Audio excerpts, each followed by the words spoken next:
ಈ ಪವಿತ್ರ ನಿಜವಾದ ಮುಖ ಬಯಲಾಗಿದೆ. ಯಾಕೆಂದ್ರೆ ನೋಡಿ ಪವಿತ್ರ ಈಗ ಸೂರಜ್ ಮನೆಯಲ್ಲಿ ಅಂದ್ರೆ ಸೂರಜ್ ಅಂದ್ರೆ ದೇವ್ ಮನೆಯಲ್ಲಿರುವಂತದ್ದು ಹೆಂಡತಿಯಾಗಿ ಈಗ ಆಕೆ ಸ್ವಲ್ಪ ಸಮಾಧಾನದಿಂದನೇ ಇದೆ. ಆದ್ರೆ ಇಲ್ಲಿ ದೇವ್ ಮನೆಯವ್ರು ಏನ್ ಮಾಡ್ತಿದ್ದಾರೆ, ಪವಿತ್ರನ ಹೇಗಾದ್ರೂ ಮಾಡಿ ಮನೆಯಿಂದ ಆಚೆ ಕಳಿಸ್ಬೇಕು ಅಂತ ಕುತಂತ್ರ ಸ್ಟಾರ್ಟ್ ಆಗಿದೆ. ಒಂದು ವಿಲನ್ ಪಾತ್ರ ಸ್ಟಾರ್ಟ್ ಆಗಿದೆ. ಸೊ ಹೀಗಾಗಿ ನಮೃತ ಬಹಳನೇ ಪ್ಲಾನ್ ಮಾಡಿ ಹೇಗಾದ್ರೂ ಮಾಡಿ ಪವಿತ್ರನ ಆಚೆ ಕಳಿಸ್ಬೇಕು ಅಂತ ಮನೆಯವರು ಒಂದು ರಿಸೆಪ್ಷನ್ ಕಾರ್ಯಕ್ರಮದಂತ ಟೈಮ್ ನಲ್ಲೆಲ್ಲ ಅವಮಾನ ಮಾಡುವುದು ಎಲ್ಲವೂ ಕೂಡ ಮಾಡಿರ್ತಾರೆ. ಅದೆಲ್ಲ ಸತ್ಯ ಈಗ ಒಂದೊಂದಾಗಿ ಪವಿತ್ರಗೆ ಗೊತ್ತಾಗ್ತಾ ಇದೆ.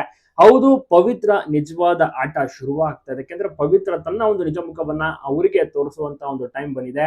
ಯಾಕೆಂದ್ರೆ ಈಗ ಎದ್ರಿಕೊಂಡು ಕೂತ್ರೆ ಸುಮ್ಮನೆ ಆಗೋದಿಲ್ಲ. ಸ್ಟ್ರಾಂಗ್ ಆಗಿ ಮಾತನಾಡ್ಬೇಕು ಅಂತ ಏನು ಅವ್ರ ಮೇಲೆ ಚಾರ್ಜ್ ಮಾಡಕ್ಕೂ ಸಹ ಪವಿತ್ರ ಮುಂದಾಗಿರುವಂತದ್ದು. ಯಾಕೆಂದ್ರೆ ಪವಿತ್ರಾಗಿ ಇಲ್ಲಿ ಚಿತ್ರಹಿಂಸೆ ಕೊಡಕ್ಕೆ ಅವ್ರು ಬರ್ತಾ ಇದ್ದಾರೆ. ಸೊ ಆಗ ಪವಿತ್ರ ಸುಮ್ಮನೆ ನೋಡ್ಕೊಂಡು ಇರೋದಿಲ್ಲ.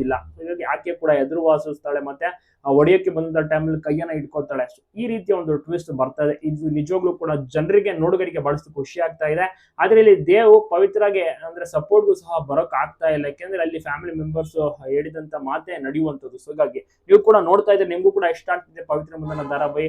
ಸೂರಜ್ ಅವರು ತುಂಬಾ ಚೆನ್ನಾಗಿ ದೇವ್ ಪಾತ್ರವನ್ನ ಮಾಡ್ತಾ ಇದ್ದಾರೆ. ಇನ್ನ ಪವಿತ್ರ ಪಾತ್ರವನ್ನ ಅಮೂಲ್ಯ ಅವರು ನಿಭಾಯಿಸ್ತಿದ್ದಾರೆ. ಸಖತ್ತಾಗಿದೆ. ಎಲ್ಲರೂ ಕೂಡ ನೋಡಿ ಇಷ್ಟ ಪಡ್ತಾ ಇದ್ದಾರೆ.